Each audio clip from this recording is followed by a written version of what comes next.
Ladies and gentlemen, please welcome to the stage Cameron Schulte, the Director of Government Relations at the Heartland Institute.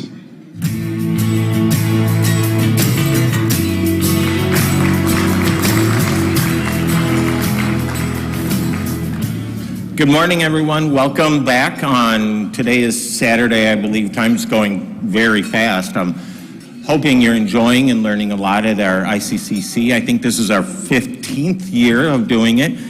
But this morning, I want to welcome up a gentleman from the state of Utah who has been an absolute leader on ESG issues.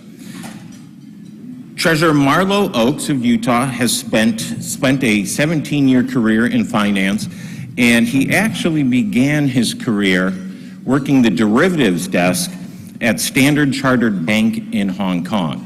And as he and I were joking before, Hong Kong is a long way from Utah, and Utah seems a much, much better place to raise a family. But because of that career, it gives him particular insight into ESG and the world of finance and the insidious nature of the issue. He, along with Treasurer Riley Moore in West Virginia, have been national, if not global, leaders on the pushback on ESG. In Utah alone, Treasurer Oaks divested $100 million of their state's funds from BlackRock.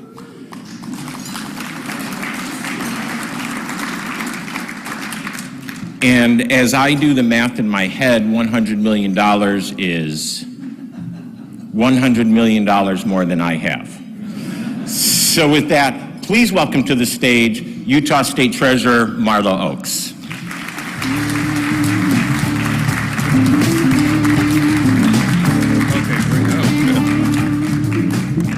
Thank you. It's a pleasure to be here. I assume, oh, there we go. That's my office there at the very top. Let's see, is this the clicker here? It is. Okay, how does this work? Okay, there we go. Ah, there we go. Okay. So, ESG, I believe, is an American issue. This is not about red and blue. This is about right and wrong, about freedom, about globalism, about how do we solve our differences and preserving our markets and the constitutional form of government. I apologize, there's a lot of words on some of these slides, but what I try to avoid in my conversations with people are the underlying politics of ESG and really focus on the mechanism, the system itself, and what it does to our society. And that's critical to understand. So if you think about business and politics, business has always been involved in politics. In the past, we've had businesses that have contributed to campaigns, backed different candidates, or given to both sides of the aisle, for example, because they want to have influence. And then they've also have lobbyists and things of that nature. What's different with ESG is that ESG uses business to drive politics. So businesses are adopting political issues themselves and driving those issues through our markets and through society. And that's why this is so insidious. One of the behaviors that we see are debanking people because of the wrong ideology. This is just one example of how this plays out in the marketplace. So what is ESG? It stands for environmental, social, and governance, and it attempts to address societal issues through finance. And really, I view it as an investment system that measures compliance to a political agenda. We have experts telling us what goals we are going to have in society, and then companies are rated based on those factors that a rating system determines. And then compliance is rewarded or punished through the capital markets. Now, we all know it's political, but the example that I give is Tesla being kicked out of the S&P 500 ESG index. How much more political does it need to be, right? I mean, this is the poster child for what an ESG company supposedly would look like. And yet they are being tossed out of the very index and replaced with ExxonMobil. That makes a lot of sense, right? I mean, come on. So Think about traditional values-based investment strategies. So socially responsible investing is the strategy that we've all have known traditionally, and that is, as particularly religious institutions, we have certain values as religious investors that they would want to avoid businesses or industries that didn't line up with those values, and so they would avoid, for example, tobacco, firearms, gambling, things like that. Those are very traditional, socially responsible screens. Importantly, it was about personal choice, and as a socially responsible investor, I would respect other people to have different views than my own.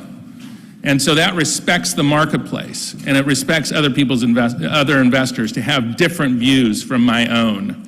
But ESG is a coercive values-based strategy. It really masquerades as a values-based strategy, and it uses power to enforce what the ESG items are. And so it represents centralized power. It also utilizes other people's money without them knowing it, and it's outcomes-based. Now, this outcomes-based issue is important. I'll talk about in just a minute.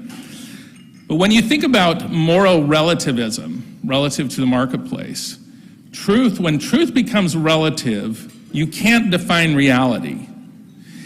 When you're seeking an outcome like ESG does, you shut down debate. You have to shut down debate in order to drive that agenda. And by doing that, you're not interested in seeking for truth. And when you have that happen, there is a void, and power steps into that void. There's a void of truth. And so that when power steps in, it can define reality when reason no longer exists. And that's what we're seeing in the United States today. We're seeing a void. We're seeing the people being shut down because of having the wrong viewpoint. And as a result, power stepping in and saying, this is the only way we can go. And when ESG, in ESG, again, it's seeking an outcome. There's no debate on the climate crisis, right? I saw the slide, 97% of science, right, agrees. That's ridiculous. But it's an attempt to shut down debate about the climate and about social injustices. And so in order to drive that agenda, we have to commit the marketplace to this agenda. And so we have to go after the most powerful parts of the market, and that is the financial services sector, because the financial services sector allocates capital in the marketplace. Capital is how businesses survive. It's like oxygen for all of us, right? And so markets depend on information and the diversity of thought. When you shut that down, you no longer have a marketplace. So think about traditional capitalism. We as individuals are sovereign. It is us that are at the center of capitalism. We make choices on how we're going to spend our money. Adam Smith said the interests of society. Adam Smith is the father of economics, by the way, 1776 time frame. Said the interests of a society are best served when all of us as individuals are pursuing our own interests. Barack Obama said it is important to remember that capitalism has been the greatest driver of prosperity and opportunity the world has ever seen. But ESG cannot succeed in capitalism. This is from the United Nations, June 2004. This is the first publication that I saw that actually used the words environmental, social, and governance. Only if all actors contribute to the integration of ESG can we make progress. When we do that, you no longer have markets. Now, what they did is this is from the June 2004 publication, Who Cares Wins. They had asset managers. They invited asset managers, actually mostly banks. The two United States institutions that were at this were the endorsing institutions, Goldman Sachs and Morgan Stanley. The UN was very strategic in putting this group together, knowing that money is power. So, if you think about the recipe for tyranny, we have identified goals to achieve, and we have to have goals that all of society needs to achieve. We generate a crisis or an emergency to create fear and silence dissent, and then we look for ways to enforce compliance. Now, one of the things that we're trying to do around the world is implement digital IDs, vaccine passports, and central bank digital currencies. Why? Well, that's a great way to control everybody. And we turn into a World War II style check papers society. Speaking of World War II, Mr. Hitler, he could not handle argument or criticism.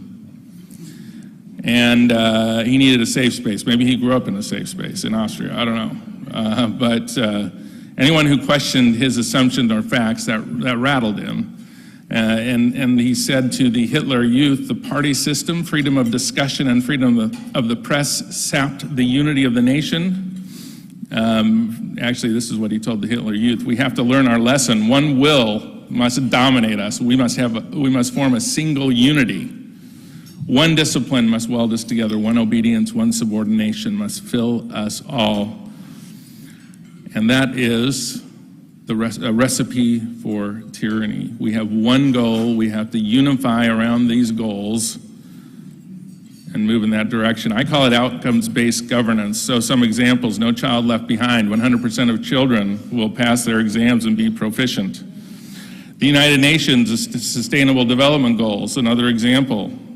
These are laudable goals, laudable outcomes that we want to achieve. Eliminate poverty, stop hunger, prevent a climate crisis. ESG, same kind of thing. We have outcomes-based goals at the heart of those.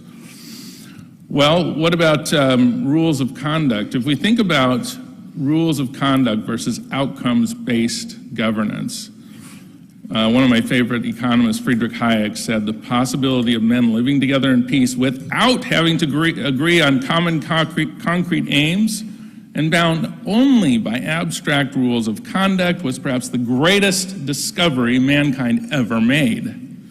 A system of common concrete ends towards which all efforts are directed by authority would deprive us of the advantages of a free civilization. And you think about rules of conduct, that's our Constitution, the 10 Commandments, as opposed to what the UN and ESG is trying to do. Now, this is one of the most important parts of this presentation. Where did the Sustainable Development Goals come from? This is from May of 2020. Beijing takeover of United Nations presents existential threat to the US. The Chinese Communist Party was integral in creating the Sustainable Development Goals. The Sustainable Development Goals are closely related to ESG, which should tell us all we need to know about this system. And this is ESG in one image. It looks like capitalism, but it tastes like tyranny. So some examples of ESG and centralized control. Over on the right, this is my favorite, the World Economic Forum, our favorite group here. How we will make Sri Lanka rich by 2025. Yeah, thank you. That was in 2018. And of course, last year, their president had to escape the country for fear of his life because of food shortages resulting from going to organic fertilizer because they were trying to keep their ESG rating the highest in the world. They had a 98 out of 100 score. Sri Lanka had the highest ESG rating in the world. And closer to home, we've heard recently about the U.S. wanting to ban gas stoves. Now, a year ago, actually, on the left there, the World Economic Forum proclaimed that gas stoves are a bigger climate threat than previously thought. Whoa. You know, my climate in my home is constantly changing because of that gas stove, I swear.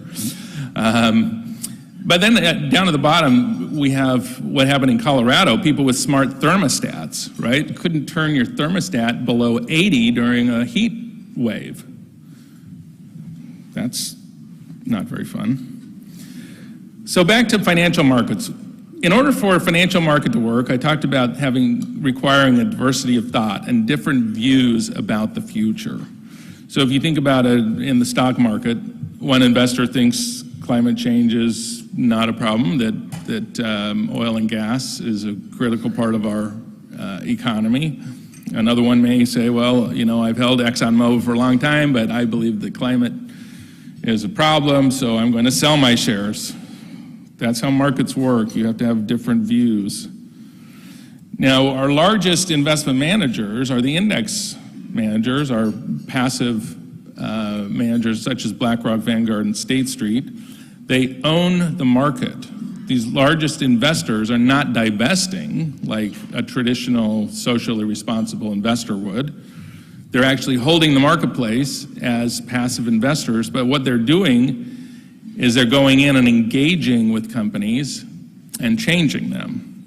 And this is the problem. Now, I will say, from a proxy voting perspective, so proxy vote allows an investor, if I own shares of a company, they have an annual meeting, I have the ability to vote my shares in that annual meeting, and that's in fact, this is where the real battle is happening today, is in these annual meetings with the proxy vote, because policies are being pushed onto the companies through proxy proposals, shareholder proposals, and so of those three entities, Vanguard's proxy voting is actually the best. I reviewed that just about a month and a half ago, 2 months ago. I was surprised. They voted how I would expect a traditional fiduciary would vote their shares, and that was voting against ESG types of proposals, unlike BlackRock and State Street. So I want to point that out because I was very pleased to see Vanguard doing that. So this is a quote from Megan Muldoon, who is the global head of ESG integration at BlackRock. And she noted that they only have $400 billion of sustainable investments, which we say only, I mean, $400 billion, that's a lot of money. But when you have $8 trillion or $9 trillion, that's only 4.4% of your assets. Now, you would think that that would be, the $400 billion would be the only amount of ESG that they would push in the marketplace. But it turns out that they have said, BlackRock has said, well, ESG risk and climate risk are investment risk, and therefore we can use all of the assets in our portfolios, no matter whether it's an ESG mandate or not, to push ESG. Now, this is one of the most significant problems that we have. Because they are defining ESG risk as investment risk, they have now justified using your assets and my assets to drive a political agenda. Now, why are they doing that? Because the only way that you can be successful if you have goals is to force the marketplace to converge and adopt those same goals, the same political agenda.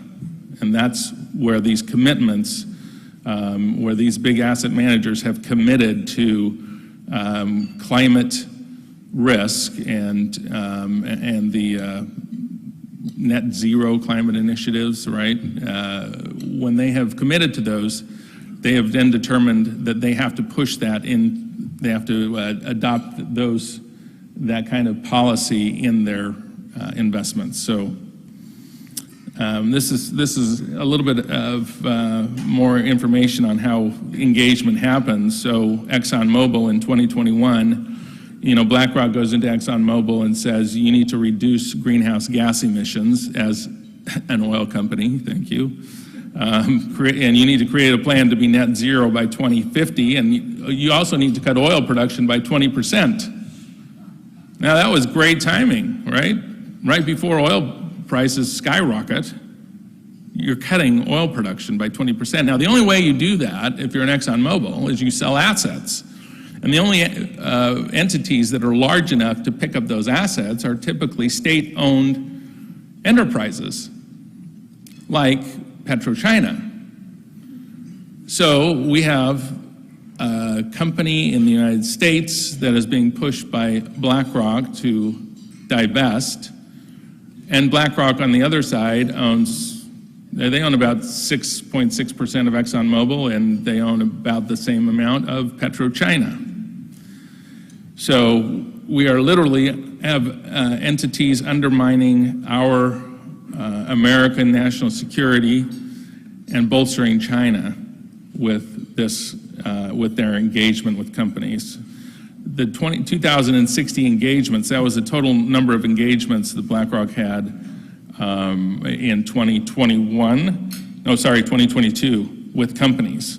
So now the enforcement mechanism is they will go in and with their proxy vote, they will not support a member of the board if they have not shown sufficient commitment to the climate agenda or whatever other agenda that is being pushed.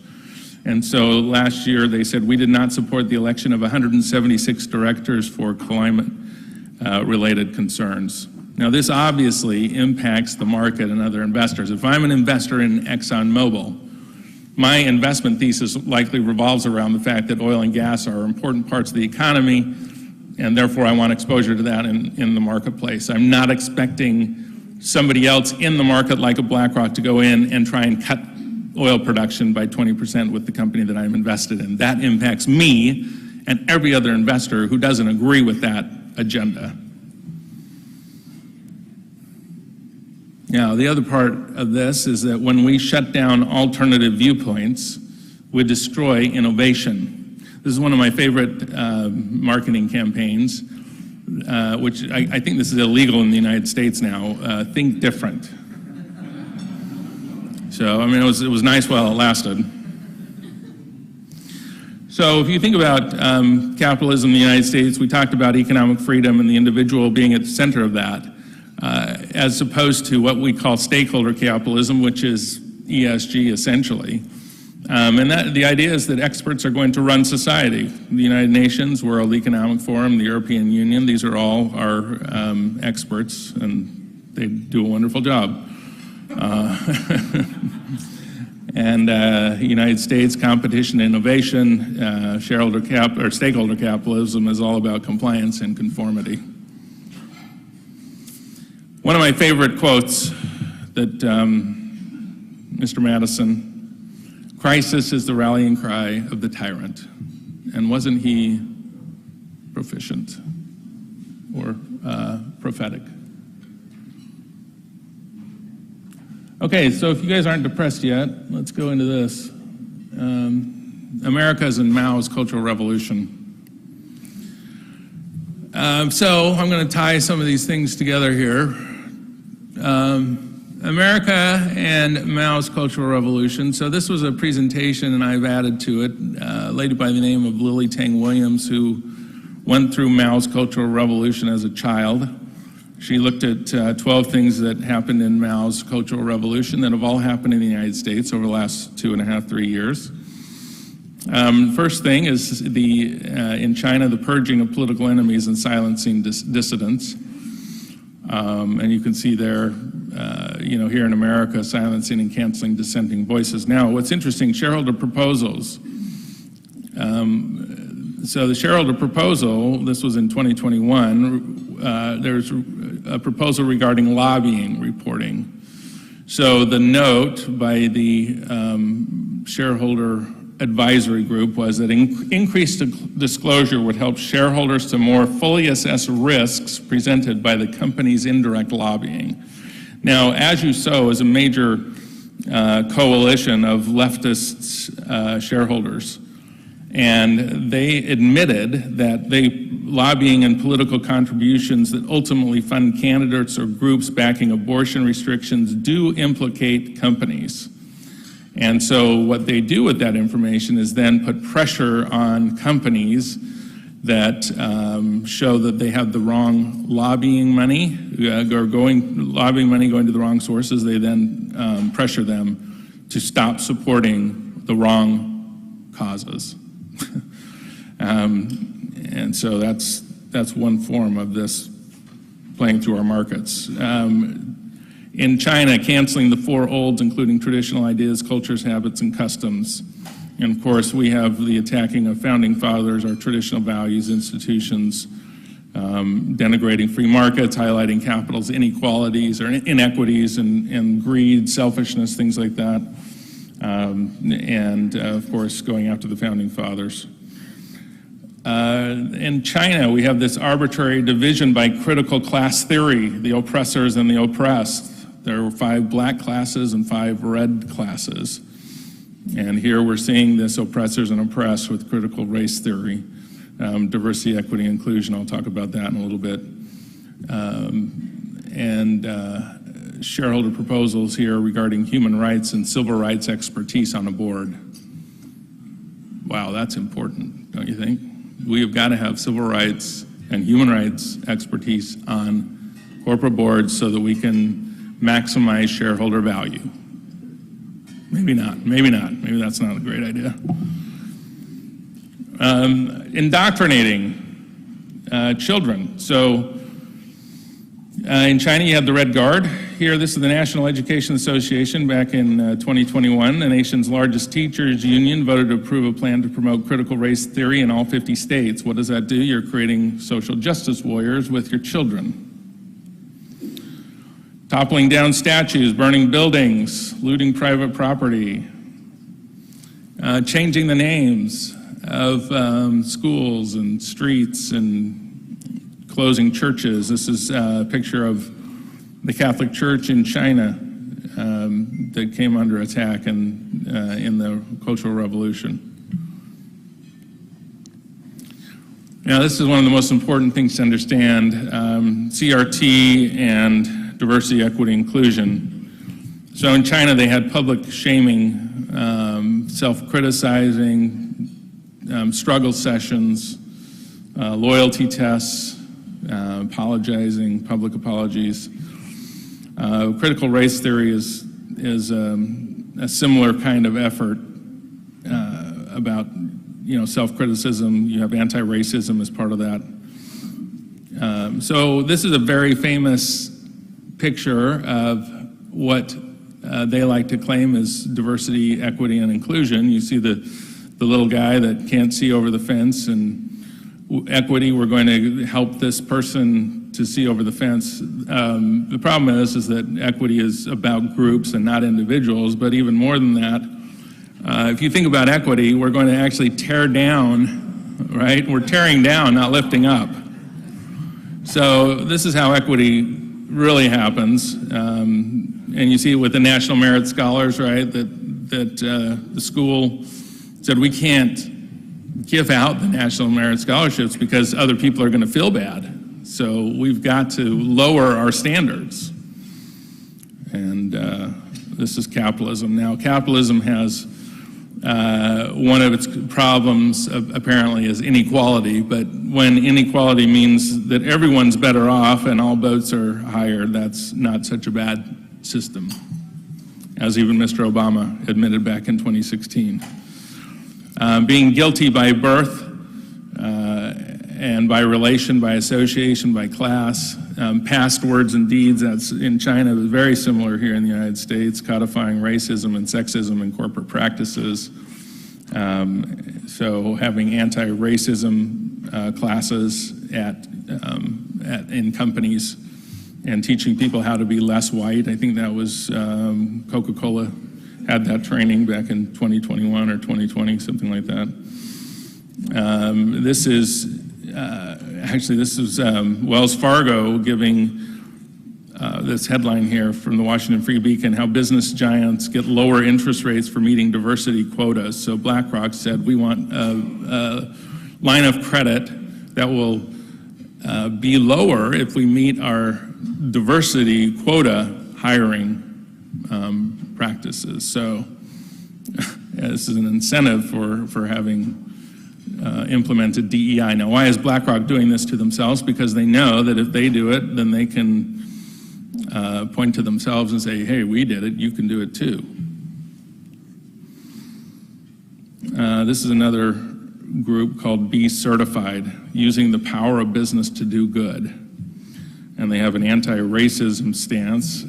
This is actually from a company in Utah that I came across. I'm like, oh my goodness, what are we doing? Family and neighbors turn on each other for COVID violations, different political views. China, same thing happened. You think about redefining social norms, the 10th thing there, promoting unisex, genderless society. So the picture there is of women in China, and you can see that their hair is cut so that they look more like men.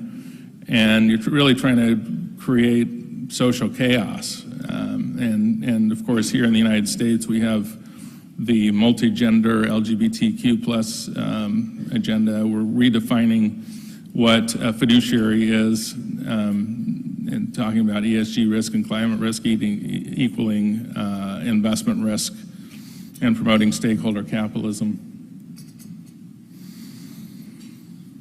The press. Wow. Press and media being controlled by the CCP and used for state interests and propaganda. This was a shareholder proposal in 2021 at Facebook, a proposal regarding reducing false and divisive information. Anytime we talk about attacking disinformation or misinformation, that should be a clue that those people who are attacking misinformation and disinformation are actually for silencing alternative viewpoints. This is my favorite quote. I came across this last March at the Jefferson Memorial in Washington, D.C. Down below, there's some exhibits, and I came across this quote. Here, meaning the University of Virginia, we are not afraid to follow truth wherever it may lead, nor to tolerate any error, so long as reason is left free to combat it. We have got to protect free speech in this country, because that's the only way that we come to some semblance of the truth. And that is one of the secrets to our success as a country, is the ability to take a plurality of ideas and come up with better outcomes than centralized control. And finally, in Mao's Cultural Revolution, they used mob tactics of fear, intimidation, and violence. And of course, we saw the mob tactics with BLM and Antifa. But in the boardrooms today, it's really shareholder activism that really act like these mobs, intimidating companies and creating pressure on them to adopt policies that they otherwise would not adopt, that aren't in the interest of shareholders, certainly. I guess that's the end. Is that it? Okay. How are we doing on time? I don't even know. Can I take questions? Okay. Yeah. Questions? Yeah, if you have a question, please put your hand up and a microphone will come find you, and we will start over here. Please stand and identify yourself. By the way, if you have an alternative viewpoint, you're going to be silenced. Hey. What are you doing in 2024? Are you going to be busy? Actually, I was very pleased to see Vivek Ramaswamy enter the race. So. Karthik Krishna, Krishna Energy from Colorado. So if I look at this conversation about basically the climate lunacy, so to speak, I see that our media is being censored, privacy is an issue, our funding is locked up by some communistic ideas.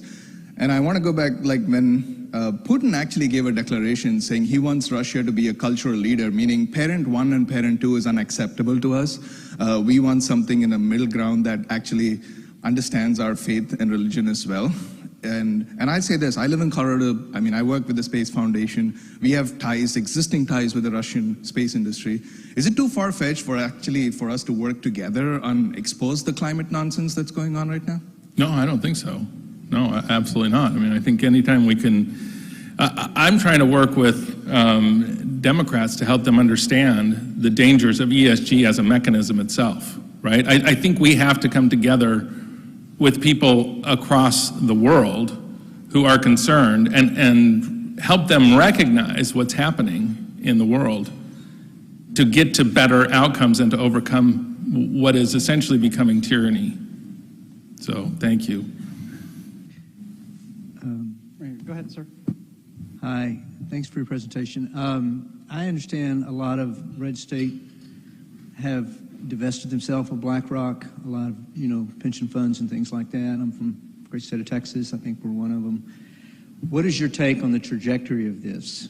We know that BlackRock lost a lot of money recently, some believe because of the exposure of their commitment to this agenda. So being in the position you're in, can you kind of give us an update? Do you see there is a lot of resistance mounting against this? Do you see encouraging signs in the trajectory or not? Yes, I do. I think actually a lot of, even in the blue states, a lot of people who oversee pension plans recognize that ESG is a problem because it undermines the fiduciary standard that this country has upheld for so many years. The challenge is keeping that at the fore. And I think the more the truth is coming out on ESG, the more difficult it is to push that agenda. And so I do see signs that is happening. I've heard of legal people in those states reminding the boards, they run on an ESG platform and then they get them in the back and they say, look, you can't really do this, right? And the more that people in the marketplace stand up and say, we don't want your business politicized, we've got to have our voice heard. And this is one of the messages that I give people, is that each of us as consumers need to tell businesses that we don't want them politicizing their business, and we applaud those who are not, and letting people know, businesses that are, saying, don't do that. Why are you politicizing your business? That doesn't help. Just focus on your business and providing the best good or service. That is your benefit to society, not telling me how virtuous you are.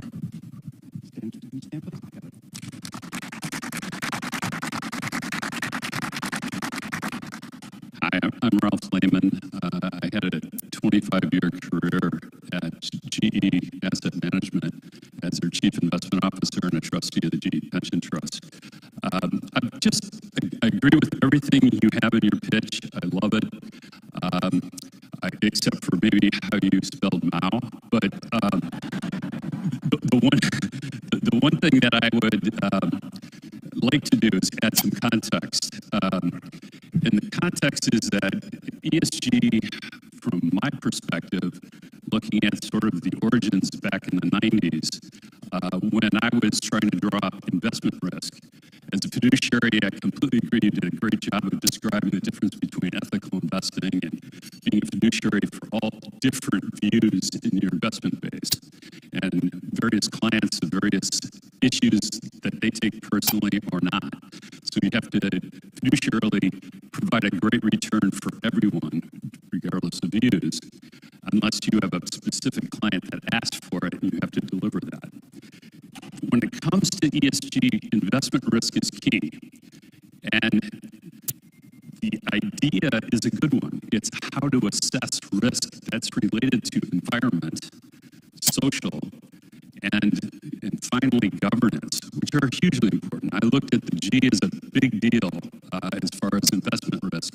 Social, yes, you really don't want slave labor in a company that you're investing in because it's a bad business risk. It's not ethical, but it's really bad for an emerging market investor looking at growing the value curve and thinking about how a country, if their kids are not getting education, it's never going to be able to go up the value curve. So those all make sense. Environment, you don't want a big polluter that's dumping toxic waste into the river. That's not a sustainable business model. Sustainability, notice how I defined it. If you take it and you invoke what we learned last night from Alex, it's all about messaging. And messaging to me, I'm just going to propose it, is think about the E. It's been co-opted for C. It's carbon or climate, however you want to define it, okay? That's not the original intent here. It's been turned into a political weapon. My suggestion is look at E and look at it the way it should be looked at, that environmental risk. And if we go right at the targets here, and the target isn't necessarily the State Streets and the BlackRocks, because they're responding what their clients want. And they've got a lot of states not Utah, but others, and I come from Connecticut right now, and my future state is Utah. I have a house in Park City. I will be there in 4 years as a permanent resident. But the point is that those states are driving this because they were divesting from those big banks. And you go to, I know you've got to be active. You've got to be active in those state fund meetings where you get together and you share your peer reviews. And my view is to look at how you attack them on E, because on an E standpoint, everything that I heard over the last day and a half is that it's not environmentally friendly. and S and social, if you look at those lithium mines, that's not a good thing on the social side. So if you score it for ESG originally intended, I think you've got a winning case. Thanks, Rob. Thank you. Thank you. Yeah, and I think there's some very good points there about financial materiality, right? When you think about E. So S&P Global came out and rated the state of Utah with an ESG score, and they said drought. They identified drought as an issue, which I have no problem with if it's financially material. The issue that I have is if you take an ESG score and you put something financially material in an ESG score, you can put things that are not financially material in an ESG score and start manipulating the system. So I said, look, if there is something financially material in the environment or social, whatever it is, governance area, put it in the credit rating where it's always been, and don't create a separate score, because then the marketplace can say, well, yeah, Utah has the best credit rating in the world, but they shouldn't be given the lowest cost of capital because of their ESG rating. Now, let me give you an example of G. Now, this is under G. This is crazy. S&P Global has adverse publicity resulting in reputational risk. In August of last year at BYU, there was a women's volleyball game where a player on the opposing team said somebody is using racial slurs against me, and it's making me hard to play. Well, there was a huge investigation. It was never found to be true. But even if it were true, because of the headline that resulted from that, suddenly the entire state of Utah was a bunch of racists. And if we're out in the marketplace trying to raise capital and ESG has taken over the marketplace, we would have an adverse publicity resulting in reputational risk. Now, I will also tell you that there is no other state in the union that has more reputational risk than the state of Utah. We were started by a bunch of former polygamists, and we've had reputational risk ever since. And it has nothing to do with our ability to repay our debt. Thank you.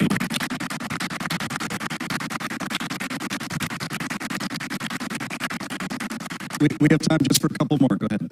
Hal Metis, Durham, North Carolina. McKinsey Company is a big consultant company. They're pushing ESG like crazy. Are you doing, I mean, they need clients, and are you doing something to counter that? Well, I think the way to counter that is to continue to point out the absurdity of ESG and the dangers of ESG. And frankly, this is the Chinese Communist Party loves this. I spoke in Logan, Utah, 1 year ago, and the keynote speaker was actually Lily Tang Williams, and that was her. Thank you. That was her presentation. And I spoke for 5 minutes on ESG. There were members of the Chinese Communist Party in attendance at that presentation, and they purportedly told people at their table that Lily is lying and ESG is great. Why? Because it undermines the United States, it undermines Western society, and it helps bolster China. So we need to know where it's coming from. Hopefully, as people understand that, they will say, you know what, maybe ESG isn't a great thing for us. And then the McKinseys can get out of it. One last question here. Good morning. I'm Tom Moriarty from Colorado.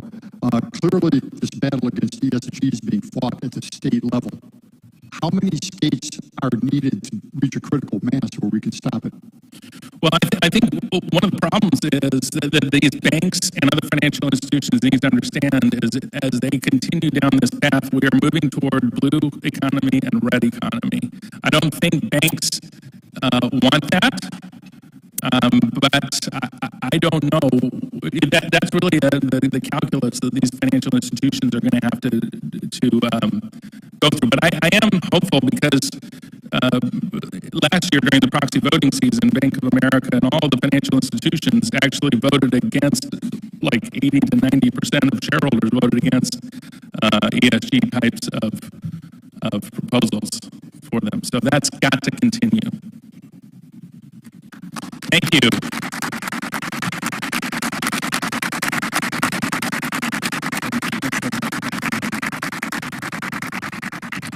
That was fantastic and encouraging. I don't hear a lot of ESG discussions that are encouraging at the end, I got to tell you. Right now we are about to begin our 15-minute break between the plenary session and the panels. Two panels this morning starting at 9 a.m. It goes 90 minutes, then there's a 15-minute break, then of course, as you already know, two other panels for another 90-minute break, and then we're back here for lunch. If you ever happen to see a discrepancy in your printed program with what is printed on the posters in front of the rooms, go with the posters, because we had to send these programs to the printer a little earlier than we wanted to. So thanks for being here this morning, and we'll see you again in this room for lunch.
essentially a shrine unto himself. And on his desk, you'll see that there's a little Anthony Fauci bobblehead. Over on the right, there's like a little magazine spread. And then up on the left there, the big red circle, if you're watching the video version of this podcast, is a giant self-portrait. Or not self-portrait, because I don't think he drew it himself, but it's a portrait of Fauci. He's sitting there doing work under a giant portrait of himself. This guy is on a whole nother level when it comes to egomaniacs. Chris, what do you think? Well, Donnie, I can say that my office does not look like that. Your office does not look like that. And Jim's office definitely doesn't look like that because we're humble people. We don't have to erect, shrines to ourselves that we just, can stare at all day long. I'm actually kind of hoping that the left is like, well, we need to create our own social media thing now. And it'll be like censored.com. Yeah. And everything that one person is offended by can report it and it's immediately removed. Right. It'll be a blank Twitter. website. Not Twitter, Quitter. Quitter. Quitter. It's great. No Yeah. free speech. Everyone gets banned all the time. It's basically a digital gulag. It sounds exactly like what they want. I mean, that's what they should do. Donnie and I talked about this. We think there should be a left-wing social media company. Yeah. This is what Elon Musk should do. He should start another Twitter that's just like Twitter, except it's for the left. And it has a little button on it that instead of is like a love button, it's like I'm an offended button. Yeah. And you click on the I'm offended button and automatically the tweet goes away. So anyone who's offended can get rid of anything that's offensive at any time. Right. They'll have no posts, inevitably. Everything will be banned constantly. But that's a safe space. That's what safe spaces look like, right? Right. Yeah. Safespace.com. Have you heard the claim that we're in the midst of a climate crisis? How about that there's a scientific consensus regarding climate science? For years, the corporate media, activist celebrities, and power-hungry politicians have attempted to silence any rebuttal to the climate catastrophe narrative by claiming 97% of all climate scientists believe climate change is primarily anthropogenic and catastrophic. Some 97% of scientists have concluded that climate change is real, it is caused by human activity, and it is already causing devastating problems in our country and around the world. This claim has never been true, but now it's quantifiably false. Important to really define our terms so that when we have conversations with people that we disagree with, we're actually talking about the same things instead of like talking to each other instead of talking past each other. So that's why I thought this article was very important and I wanted to do a video based on this article. So the popular culture when using these terms makes it seem like they're antithetical. You've got socialism on one side and you've got fascism on the other. And I think your main contention of this article, and correct me if I'm wrong, is that no, they're not on the opposite side of the spectrum. They're actually they overlap quite a bit. So let's take us through some of the defining our terms here. They both basically have an authoritarian controlling interest at the top that attempts to control all of society. Fascism is a little bit more. Here are the facts. Global carbon dioxide concentrations have increased in the 21st century. Maybe a group of individuals at the top, but there's just one ideology that is okay, and there's no room for anything else. And that's that's something that has been seen recently, for example, in Venezuela. That's what brought Hugo Chavez to power. We don't need to get into the Venezuelan experiment too much, but the economy completely collapsed, but worse with the human rights abuses based upon the repression of any dissent against his rule. And of course, Hugo Chavez was a socialist, a communist who was bent upon revolutionizing a capitalist society to redistribute money to the people. Well, you said you don't have to get too deep into the Venezuela thing, but your article has a number of different examples throughout history. Venezuela, talking about Mussolini and Italy, getting into Germany and Hitler, and the common theme of all of this is the espousing of kind of socialist ideals, but the way of attaining those ideals might not be necessarily in line with some of the writings, of socialist thinkers. Sure. So some of those examples that you talked about, the biggest example, of course, of fascism is the rise of it in post-World War I, pre-World War II Europe, interwar Europe.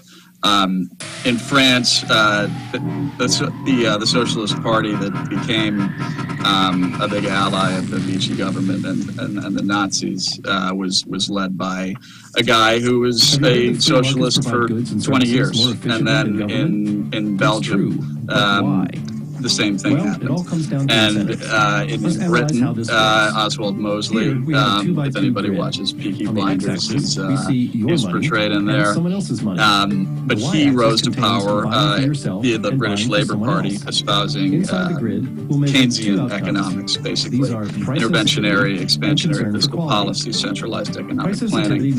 It's not a coincidence that that's what's being, reflected in much of our fiscal policy today. But the big thing that happened with the British and where they got their ideas from was Italy. And it's something called corporatism, where basically the leadership, instead of trying to completely overthrow capitalism, which is what most socialists and communists advocate for, they subordinate, they use it. They use capitalism, it's controlled by the state and operating underneath the iron control of the leadership, but they still allow a limited film of business activity to use to assert control over society. And that's what happened in Italy under Mussolini, and that's where Hitler got sort of his idea for subjugating Germany from. I mean, Hitler was running into some trouble, taking over. The Weimar Republic was a very democratic society. It was an economic catastrophe, but it was a very strong democratic tradition that had a lot of strong leaders in it, and the way that Hitler sort of overcame that was by allying himself to corporate interests. For example, Krupp Industries, Alfred Krupp, initially opposed Hitler and then was persuaded to join. If you've ever ridden in a Thyssen Krupp elevator, that's the evolution of Krupp Industries. I did not know that. But basically, that's the point of my article. And Hitler, if you read it, he and Goebbels and much of the Nazi leadership, their speeches. The top right quadrant, consisting of low price sensitivity and high concern for quality, represents theft. If you use someone else's money to buy health insurance for yourself, you're not going to care about the price, but will care about the quality. Think of it like this. If somebody steals from you to buy a TV, are they going to buy a mid-range model or the best TV money can buy? They're going to buy the best TV because it's not their money. The same will occur when purchasing health insurance for yourself with someone else's money. The bottom left quadrant, consisting of high price sensitivity and low concern for quality, represents individuals or businesses purchasing health insurance for someone else. One example is employer-provided health insurance. Employers will have high price sensitivity because it's their money being spent. However, concern for quality is low. You're buying for someone else. The price will be a more important factor than quality. All right, let's spend the last 15 minutes or so talking about good old St. Fauci. So, Dr. Anthony Fauci is retiring. Fauci, who has been in the public health sector for more than 50 years and served as an advisor to every president since Ronald Reagan, is set to finally put down his stethoscope in December. Well, if we want to be more accurate about it, he's going to put down his lapel mic because he's seemingly just on every news station for the past 2.5 years. In December, the idea that this guy is an absolute egomaniac. So right. So the first clip that I want to play is the one that we've covered before, which is the basically Fauci claiming that he is science. So let's go ahead and play that one. He is science. One of the things that I have spoken about consistently from the very beginning have been fundamentally based on science. Sometimes those things were inconvenient truths for people, and there was pushback against me. So if you are trying to, get at me as a public health official and a scientist, you're really attacking not only Dr. Anthony Fauci, you're attacking science. And anybody that looks at what's going on clearly sees that. You have to be asleep not to see that. That is what's going on. Anyone who science refers to and the themselves in truth the third person should be banned from government service. Oh, there's plenty of that. There's plenty of that. And I apologize for me visually cringing at this because this stuff is nails on a chalkboard to me. I apologize, but Fauci's office is essentially a shrine unto himself. And on his desk, you'll see that there's a little Anthony Fauci bobblehead. Over on the right, there's like a little magazine spread. And then up on the left there, with the big red circle, if you're watching the video version of this podcast, is a giant self-portrait.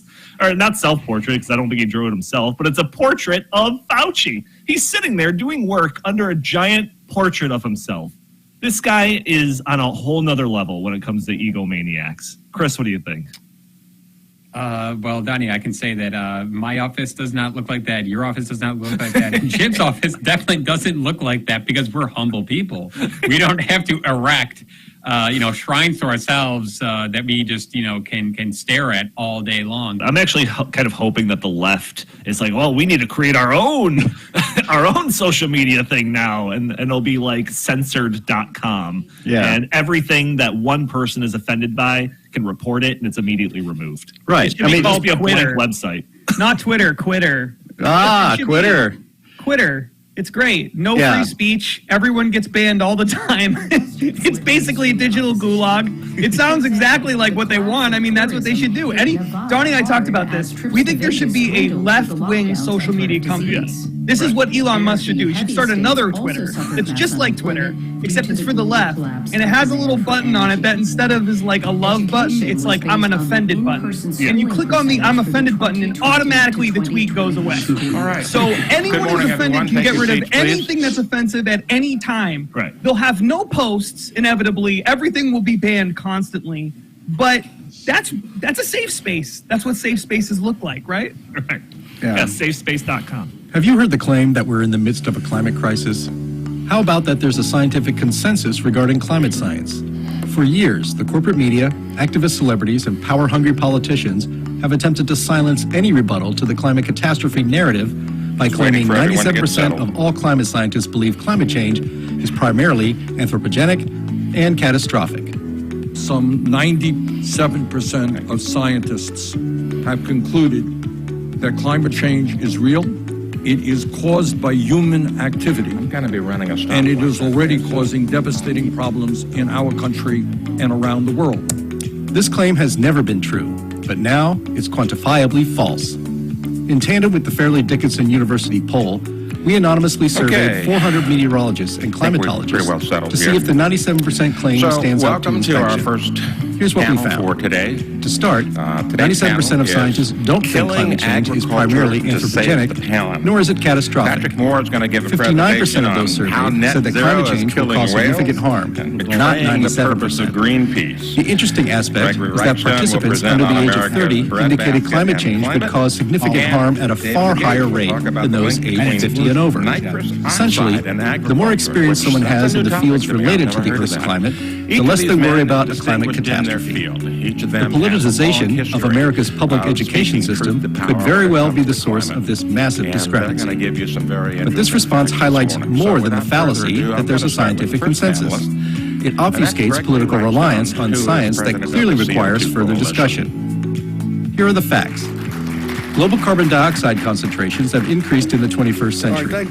Due to higher CO2 concentrations, crop production is increasing year after year across the globe, in rich and poor nations alike, regardless of wealth and technological advancements.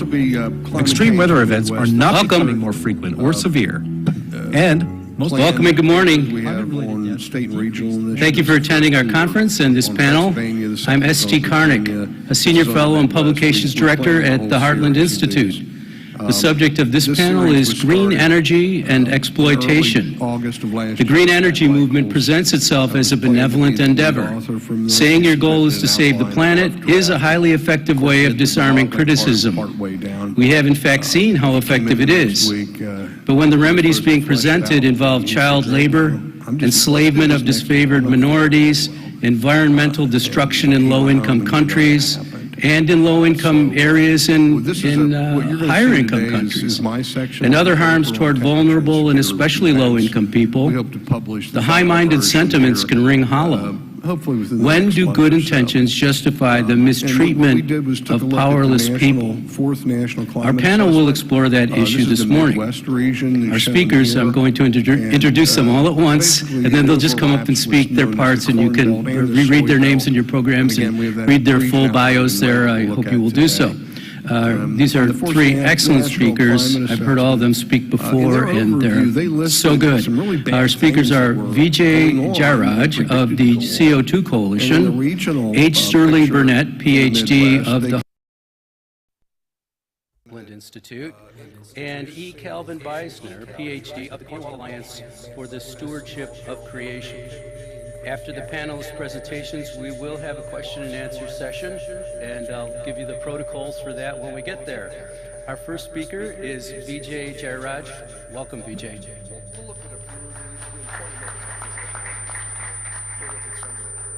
Thank you, sir. Good morning, everyone. Well, today we can have a look at climate imperialism or carbon imperialism. Well, there's a growing sentiment in the developing parts of our world on the current crop of green policies being very similar to the colonial era. So I want to begin by this quote from Thomas Sowell. It says, "Freedom has cost too much blood and agony to be relinquished for the cheap